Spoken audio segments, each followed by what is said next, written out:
여러분 안녕하십니까? 바울서신의 조호영 교수입니다. 자, 오늘은 여러분 옥중서신을 살펴보는 시간 갖겠습니다.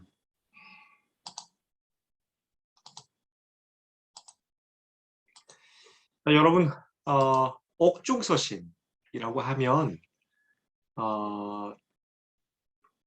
어떤 서신을 말하는 것인가요? 네, 빌립보서, 에베소서, 골로새서, 빌레몬서 이렇게 네 개를 이야기를 보통 합니다. 그렇죠? 자, 어, 상황적으로 보았을 때에 저희가 각 서신이 언제쯤 기록이 되어졌을 것인가 저희가 어, 충분히 생각할 수 있는데요. 네, 제가 여러분들에게 드렸던 강의 안에 보시면 어떤 이런 내용들이 자세히 나와 있을 것입니다. 그렇죠? 자, 지금 저희는 이 부분 사도행전 28장 17절에서 31절까지의 이 상황을 지금 이제 보려고 하는 것이에요. 네, 아시겠죠? 자, 이게 이제 배경이 되겠습니다. 왜 이 네 개의 서신을 옥중서신이라고 하는지, 말 그대로 말입니다. 바울이 옥에 갇혀 있다라는, 그러니까 감옥에 있다라는 어떤 그런 진술들 때문이에요. 자, 예를 들면 에베소서 3장 1절 같은 경우 이러므로 그리스도 예수의 일로 너희 이방인을 위하여 갇힌 자 된 나 바울 여기 이제 갇혀 있다라는 표현이 있죠. 네. 그리고 4장 1절을 보면 그러므로 주 안에서 갇힌 내가 현재 갇혀 있는 상황인 거예요. 너희를 권하노니 너희가 부르심을 받은 일에 합당하게 행하여 라는 말입니다. 자, 6장 20절입니다. 이를 위하여 내가 새 사슬의 메인 사신이 된 것은 네, 여기에도 이제 새 사슬에 매여 있다라는 표현이 있습니다. 자, 빌립보서 역시 마찬가지예요. 너희가 내 마음에 있음이며 나의 메인과 복음을 변명함과 이 변명이라는 표현은 조금 이따 제가 또 설명할 수 있겠지만 변명이란 말은 조금 뭐 핑계 대면서 뭐 아니다 뭐 이런 차원이잖아요. 이런 변명이라고 번역하는 것은 조금 아니다라는 것이고요. 변호라고 보시는 게 좋을 것 같아요. 복음을 변호함과 확정하며 너희가 다 나와 함께 은혜에 참여한 자가 됨이라. 자, 또 1장 13절에서 14절에 보면 나의 메인이 표현이 있어요. 또 1장 17절에서도 역시 나의 매임에 라는 이 표현들이 있어요. 자, 이 매여 있다는 이 표현은요, 또 골로새서에서도 그대로 등장을 하는데 1장 24절에 보면 나는 이제 너희를 위하여 받는 괴로움을 기뻐하고 그리스도의 남은 고난을 그의 몸된 교를 위하여 내 육체에 채우노라. 이게 약간 좀 육체적인 어떤 고통 가운데 있다는 것을 살짝 암시하잖아요. 네. 4장 3절에 보면요. 좀 적극적이에요. 좀 직접적이에요. 또한 우리를 위하여 기도하되 하나님이 전도할 문을 우리에게 열어주사 그리스도의 비밀을 말하게 하시기를 구하라. 내가 이 일 때문에 매임을 당하였다. 네. 4장 18절에 보면요. 골로새서 나 바울은 친필로 문안하노니 내가 매인 것을 생각하라. 네. 자, 빌레몬서 역시 마찬가지예요. 내 복음을 위하여 갇힌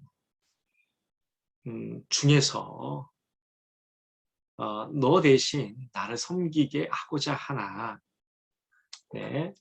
이렇게 빌레몬서도 역시 이렇게 고난 가운데 있음을 살짝 언급을 하거든요.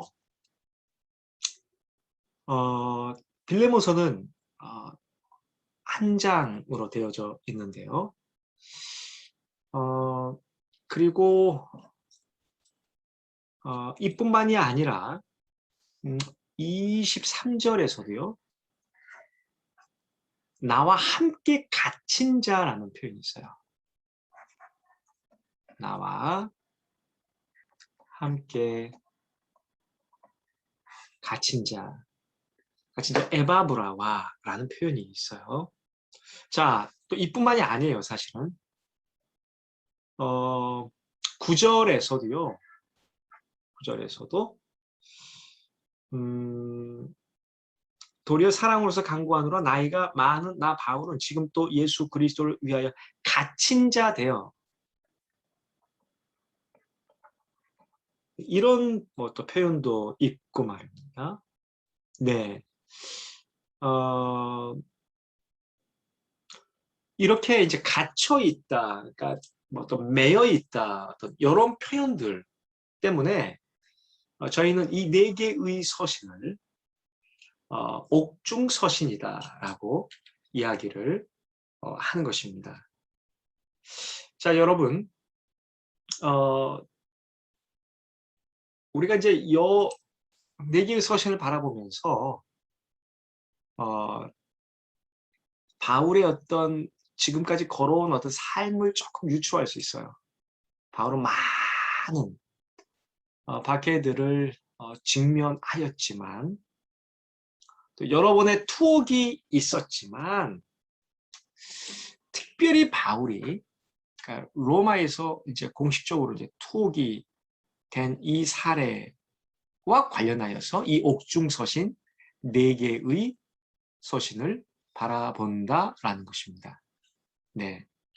자, 여러분, 우리가 조금 기억해야 되는 것이 무엇이냐면, 자, 28장, 사도행전 28장을 한번 펴보세요. 옥중 서신 하면 보통 이제 이 4개의 서신이라고 했었을 때, 좀, 지하 감옥, 뭐 이런 어떤, 그런 장소를 생각하기 쉬운데요. 17절에서 31절, 뭐 16절부터 보면요. 우리가 로마에 들어가니 바울에게는 자기를 지키는 한 군인과 함께 따로 있게 허락하더라. 그러니까 군인과 함께 따로 있게 허락했다라는 거예요. 사흘 후에 바울이 유대인 중 높은 사람들을 청하여 그들이 모인 후에 이르되 여러분 형제들아 내가 이스라엘 백성이나 우리 조상의 관습을 배척한 일이 없는데 예루살렘에서 로마인의 손에 제수로 내준 바 되었으니 로마인은 나를 신문하여 죽일 죄목이 없으므로 석방하리 하였으나 유대인들이 반대하기로 내가 마지 못하여 가이사에게 상소하며 내 민족을 고발하려는 것이 아니니라. 이러므로 너희를 보고 함께 이야기하려고 청하였으니 이스라엘의 소망으로 말미암아 내가 이 쇠사슬에 매인 바 되었노라 라는 표현이 있습니다. 그들이 이르되 우리가 유대에서 너에게 내게 대한 편지도 받은 일이 없고 또 형제 중 누가 와서 너에게 대하여 좋지 못한 것을 전하든지 이야기한 일도 없느니라. 이에 우리가 너희 사상이 어떠한가 듣고자 하니 이 파에 대하여는 어디서든지 반대를 받는 줄 알기 때문이라 하더라. 자, 여러분 23절에 보면요. 그들이 날짜를 정하고 그가 유숙하는 집에 많이 오니 바울이 아침부터 저녁까지 강론하여 하나님의 나라를 증언하고 모세율법과 선지자의 말을 가지고 예수에 대하여 권하더라. 자, 그 말을 믿는 사람도 있고 믿지 아니하는 사람도 있더라. 서로 맞지 아니하여 흩어질 때에 바울이 한 말로 이르되 성령이 선지자 이사야를 통하여 너희 조상들에게 말씀하신 것이 옳도다. 이랬을 때 이 백성에게 가서 말하기를 너희가 듣기는 들어도 도무지 깨닫지 못하며 보기는 보아도 도무지 알지 못하는도다. 이 백성들의 마음이 우둔하여져서 그 귀로는 둔하게 듣고 그 눈은 가마스니 이는 눈으로 보고 귀로 듣고 마음으로 깨달아 돌아오면 내가 고쳐줄까 함이라 하였으니. 자, 여러분 지금 어, 옥중서신의 배경이 되는 구절들이에요. 이제 한 서너 구절이 남아 있는데요. 조금 더 읽어보면 그런즉 하나님의 이 구원이 이방인에게로 보내어진 줄 알라. 그들은 그것을 들으리라 하더라. 30절에 바울이 온 이태를 자기 셋집에 머물면서 자기에게 오는 사람을 다 영접하고 하나님의 나라를 전파하며 주 예수 그리스도에 관한 모든 것을 담대하게 거침없이 가르치더라. 자, 지금 지하 감옥에 있었던 어떤 그런 상황은 아니에요.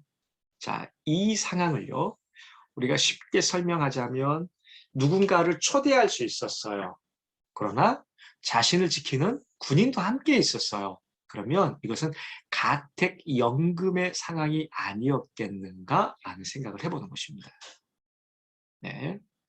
자, 특정한 날을 정해서 사람들을 초대하여서 하나님 나라를 증언할 수도 있었습니다. 그리고 이 어떤 과정이 또 기간이 약 한 2년 정도라는 것을 고려할 수 있어요. 네, 약 한 2년 동안 바울은 자기 셋집에 머물면서 자기 셋집이라고 해요. 그렇죠? 30절을 보면. 그러면 자신이 머물고 있는 그 장소를 말하는 거예요. 그렇죠? 이 기간 동안 자신이 세운 교회들을 돌아볼 수 있는 상황이었음이 충분히 우리는 감지가 되는 거죠. 네. 그래서 지하 감옥에서 차디찬 어떤 그런 어떤 습기와 이런 어떤 이야기들을 함으로 인해 가지고 감동은 줄 수 있으나 실제적으로 사도행전 28장에 등장하는 이 배경과는 조금 맞지 않을 수 있다. 가택연금으로 이해를 하고 접근했으면 좋겠다. 자, 그런데 여러분 여기에 보시면 쇠사슬의 메인바디였다. 20절에 보면. 그렇죠. 그러니까 아무래도 이 가택연금 가운데 있었고 분명히 부자연스러운 상황은 분명해요. 그러니까 집안에서 누군가를 청하기도 하고 이런 가능한데 이런 것들은 쇠사슬의 메인바디였다는 것은 은유적인 것일 수도 있겠지만 또 실제적일 수도 있겠다. 문자적으로도 이해가 될 수 있겠다라는 생각을 좀 해봐요. 네, 그쵸. 네, 은유도 가능하고 은유적인 표현. 내가 부자연스럽다라는 것을 그냥 쇠사슬에 매였다라고 표현도 가능하고요. 좀 더 이걸 이제 문자적으로도 충분히 가능할 수도 있겠다라는 것이에요. 그러나 가택연금 상황이었음을 기억해라라는 것입니다. 자, 여러분 재미있는 질문 하나 던져볼까요? 4개의 서신들 중에서 무슨 성경을 먼저 기록했을까요?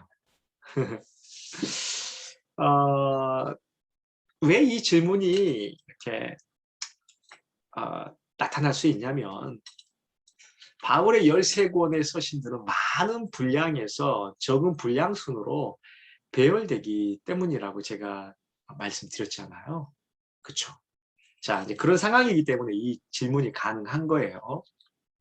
자, 여러분 빌레몬서 같은 경우도 바울 서신 제일 마지막에 있지만, 그렇죠? 지금 옥중서신으로 지금 분류를 하잖아요. 자, 일단은 이런 가정이 충분해요. 같은 어떤 상황에 한번 주목해 볼 필요가 있습니다. 네, 가장 늦게 보내었을 편지가 무엇일까? 라는 것입니다. 빌레몬서가 조금 분명해요. 네, 가장 늦게 보내었을 편지 말입니다. 빌레몬서. 자, 22절에서 분명히 바울은 자신이 좀 자유롭게 될 것을 조금 감지하고 있어요. 한번 제가 읽어볼게요. 22절이에요. 빌레몬서. 오직 너는 나를 위하여 숙소를 마련해라. 너희 기도로 내가 너희에게 나아갈 수 있기를 바란다. 예.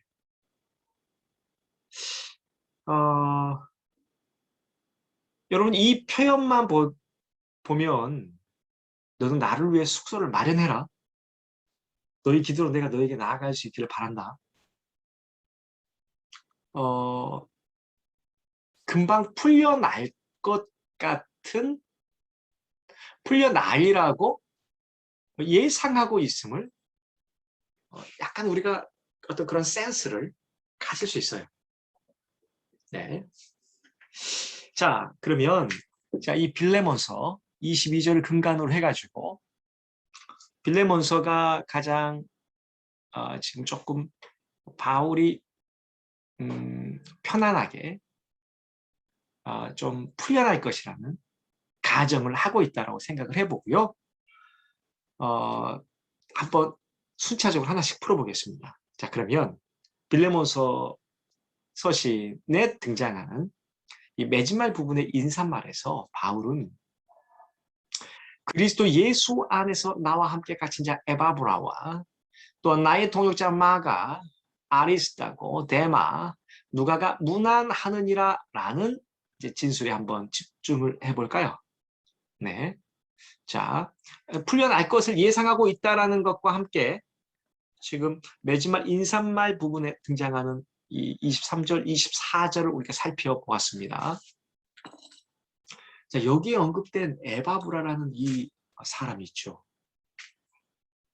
골로새서 4장 12절에 인사말에서 언급된다는 것이 주목되어져야 해요. 그리스도 예수의 종인 너희에게서 온 에바브라가 너희에게 문안하느니라. 그가 항상 너희를 위하여 애써 기도하여 너희로 하나님의 모든 뜻 가운데서 완전하고 확신 있게 서기를 구한다. 여기에 등장하는 에바브라 말입니다. 그렇죠? 적어도 바울이 풀려날 것을 확신하는 가운데 저술한 이 빌레몬서라고 한다면 여기에 언급되어진 이 에바브라, 이 동일한 인물이 골로새서에서도 언급된 것은 이 두 편지가 같은 상황이지 않았을까라는 생각을 해보는 거예요. 네. 실제적으로 여러분 이 빌레몬서와 골로새서는 같은 정황일 수밖에 없는 게 이 빌레몬이라는 이 사람이 골로새 교회의 주요한 어떤 지도자였습니다. 네, 그렇기 때문에 나중에 제가 이제 이 두 편지를 같이 볼 거거든요. 이 두 편지가 갖는 상당한 의의와 공통점들이 있어요. 네, 그래서 두 편지 조금 같이 살펴보려고 하는데요. 어쨌든 이 두 편지의 상황이 비슷하고 여기에 언급되어진 에바브라를 중심으로 해서 이 두 편지의 정황이 비슷하구나 생각을 할 수 있는 거예요. 자, 한 가지 더 살펴야 하는 것은 네, 골로새서의 맺은말 부분에 언급된 아주 중요한 인물이 또 등장해요. 바로 두기고예요. 네. 이제 골로새서 4장 7절 9절에서 바울은요. 두기고가 내 사정을 다 너희에게 알려주리니 그는 사랑받는 형제요 신실한 일꾼이요 주 안에서 함께 종이 된 자니라. 내가 그를 특별히 너희에게 보내는 것은 너희로 우리 사정을 알게 하고 너희 마음을 위로하게 하려 함이라. 신실하고 사랑을 받은 오네시모를 함께 보내노니 네, 그는 너희에게서 온 사람이라. 그들 여기 일을 다 너희에게 알려주리라. 자, 두기고가 등장을 하지요.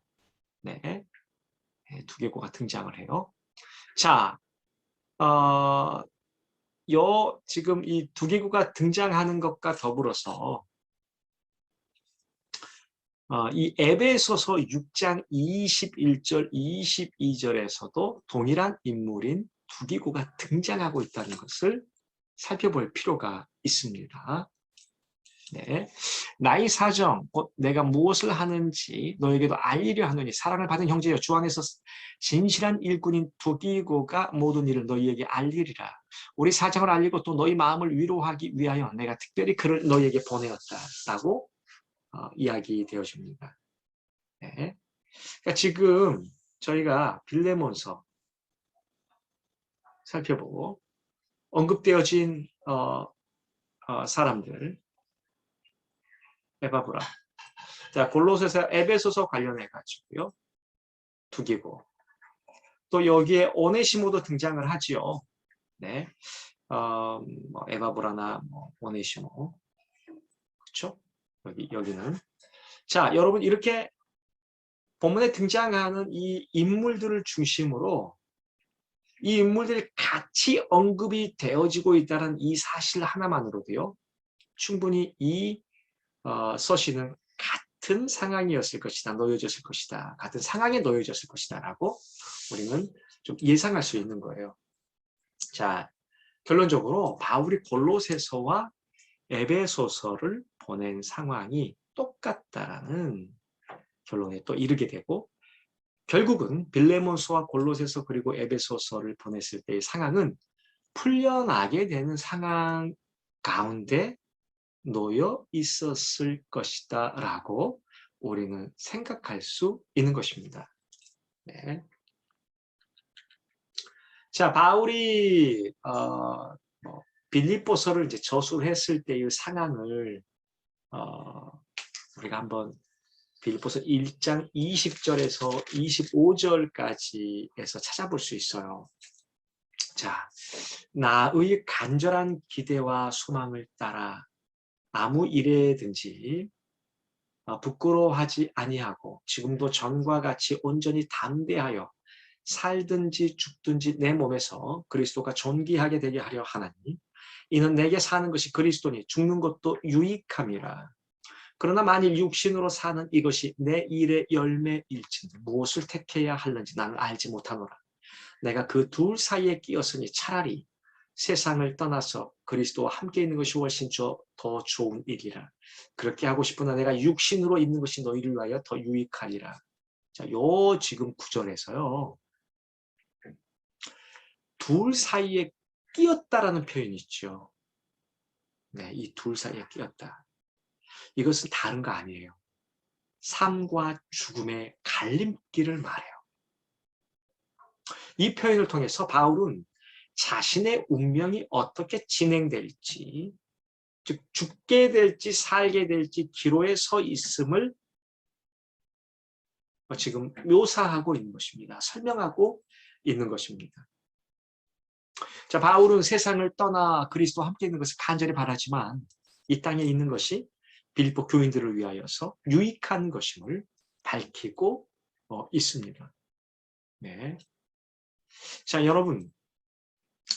자, 그러니까 이 빌립보서와 나머지 세 서신. 자, 저는 빌립보서가 더 먼저라고 생각을 하는 것이거든요. 근데 학자들은 또 여기에 뒤에 서신이 먼저일 것이다 라고 이야기도 해요. 그런 학자들도 있어요. 근데 저는 왜 빌립보서를 먼저라고 생각을 하냐면 여러분 이 이후에 등장하는 서신들이 무엇이냐면 이제 목회서신이에요. 네. 자, 목회서신이 이렇게 등장을 하는데 목회서신과 더불어서 제가 그때도 이제 설명을 하겠습니다만 분명히 이 목회서신과 관련해서 그 이전에 그러니까 풀려나서 바울이 이 사도행전 28장 이후에 풀려나서 서바나를 갔다고 생각하거든요. 서바나, 지금의 스페인 말입니다. 그 당시에 세상이 끝이라고 여겼던 서바나 말입니다. 스페인. 근데 이것에 대하여서 제가 이제 근거를 보여드릴 거예요. 서바나를 갔다라는 것을 보여드릴 거예요. 그리고 이제 목회서신이 그 다음에 이제 등장을 하는 것이거든요. 자, 풀려나서 서바나로 자연스럽게 간 것이 더 좀 자연스러운 것 같아요. 그러니까 즉 빌립보서를 먼저 보고 그 다음에 나머지 세 개의 서신, 네, 에베소서, 또 뭐 골로새서, 빌레몬서, 요 세 개 서신을 보는 것이 조금 더 정황적으로 어떤 흐름에 있어서 조금 더 좀 깔끔하다라는 생각을 해보는 것이에요. 네, 자 어쨌든 성경 신학 안에서 어떤 서신을 먼저 기록했을 것인가 한번 고민해봤어요. 네. 자, 이제는요, 여러분, 빌립보서를 여러분과 함께 살펴보려고 합니다. 자, 먼저 이제 빌립보서를 보기 전에 말입니다. 여러분에게 던지고 싶은 질문이 있습니다. 나의 계획대로, 나의 생각대로 모든 것들이 잘 진행이 되어지나요? 여러분 인생 가운데. 아마도 우리가 인생을 살면 살수록 자신의 계획대로 생각대로 되어지지 않는다라는 것을 더 뼈저리게 절감하게 될 것입니다. 1학년이 되면요, 여러분. 여러분 3학년이지만 1학년이 되면 모든 게 신기하잖아요. 그래서 한 1학년 한 2학기 때쯤 되면 이제 상담도 많이 와요. 네. 물론 3학년도 다 많이 와요. 2학년도 오고, 네. 3학년도 많이 와요. 네. 근데 1학년 2학기 때, 1학기, 2학기 때 오는 형제 자매들은 와서 관심 있는 게 뭐냐면 유학이에요. 유학. 네. 유학에 대해서 많은 휴학 아니에요. 휴학 아니에요. 이거 유학이에요. 유학. 이 유학에 대해서 이제 이야기를 많이 물어보곤 하거든요. 그래서 아마도 이제 1학년 때부터 자신의 인생의 계획들을 좀 이렇게 정리하고 큰 방향들을 가지고 나아가려고 하는 몸부림의 일환이겠죠. 근데 이제 이렇게 만났던 형제 자매들을 3학년 때 만나잖아요. 그러면 지나가면서 만났을 때 어떻게 준비 잘 돼가십니까? 라고 이제 물어보면 잘 안 되는 형제 자매들이 참 많아요. 아마도 저하고 상담을 해가지고 유학과 관련해서 상담해서 지금 유학을 가시는 분 딱 한 명. 예. 물론 이제 또 많은 거죠, 뭐. 그러니까 몇 년 동안 한 명인데, 예, 한 명이에요, 한 명. 그러니까 다 계획이 있지만 계획대로 안 된다라는 거예요. 제가 이제 물어봐요. 왜 그러면 계획도 잘 안 되냐? 뭐 결혼이 있고 또 뭐 교회에서 전임 사역이 또 열리고 전임 사역. 네, 뭐 이런 이야기 저런 이야기 저런 일들 이런 일들 많은 어떤 계획들이 또 생겨버려요. 네. 그리고 생활하면서 어떤 그 비전이라든지 이런 부분들에 있어서 많이 이 전환이 되어져요. 변화가 많고 전환도 많이 되어져고. 네. 자, 여러분 제가 이제 이 질문을 하는 것은 사도행전 16장과 이제 관련되어지기 때문이에요. 이 사도행전 16장은 빌립보 교회하고 상관이 있습니다. 자, 사도행전 펴시고요. 16장 6절에서 40절입니다. 자, 빌립보 교회의 시작과 얽힌 사건들이 소개가 되어지고 있습니다. 엄밀하게 빌립보는요, 바울의 계획에 있지 않았어요. 네, 바울의 어떤 계획 속에 전혀 없었던 곳이에요. 네. 자, 6절에서 7절까지 보면요.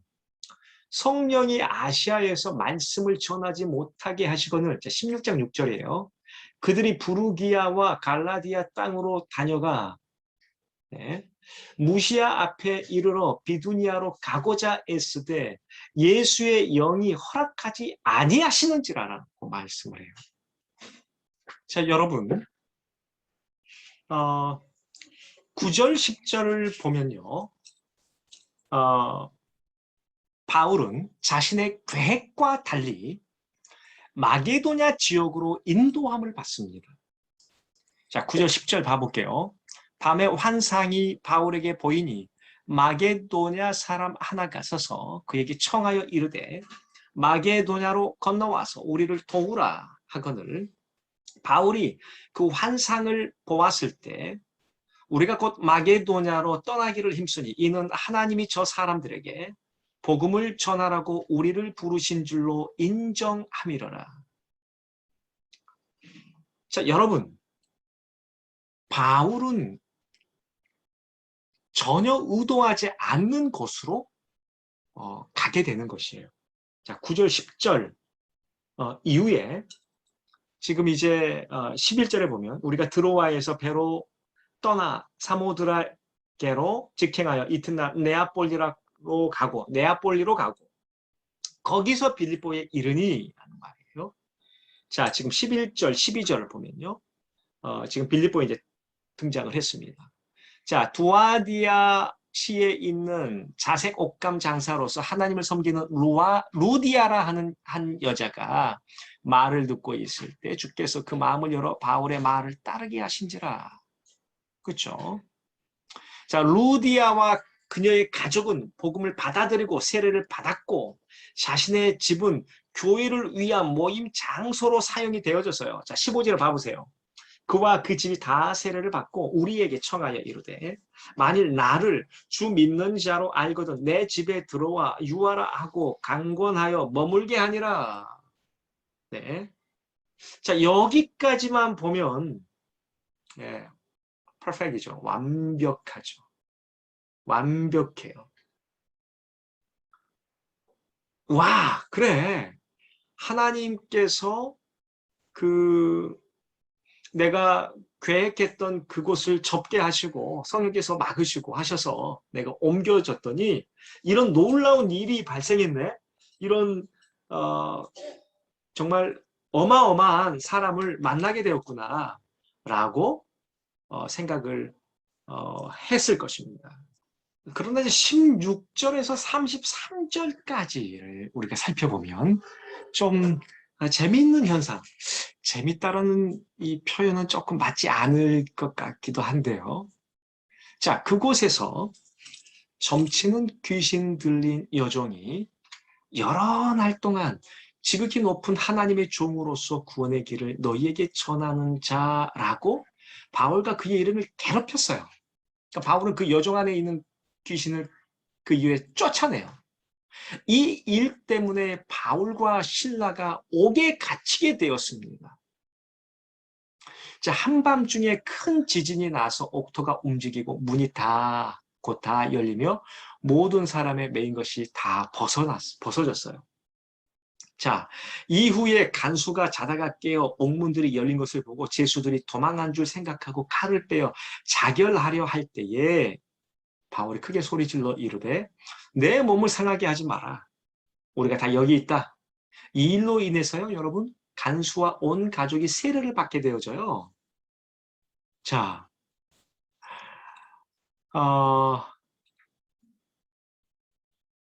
이 일련의 상황들을 살펴보면서 말이죠. 루디아, 그리고 귀신 들린 여인, 또 이 간수, 그 가족, 이처럼 모인 사람들이 중심이 되어서 이루어진 교회가 바로 빌립보 교회예요. 네. 이곳에 대한 어떤 계획도 없었습니다. 예기치 않는 사람들, 사건들 때문에 교회가 시작이 되어진 거예요. 네. 바울에게 있어서 그럼 이 교회를 잊을 수 있을까요? 네, 절대 잊을 수 없습니다. 절대로. 그래서 조금 이따가도 설명을 하겠지만 빌립보서 1장 8절에 의하면 바울이 얼마나 빌립보 교인들을 사랑하는지 묘사하고 있습니다. 내가 예수 그리스도의 심장으로 너희 무리를 얼마나 사모하는지 하나님이 내 증인이시니라. 네, 이런 이야기를 해요.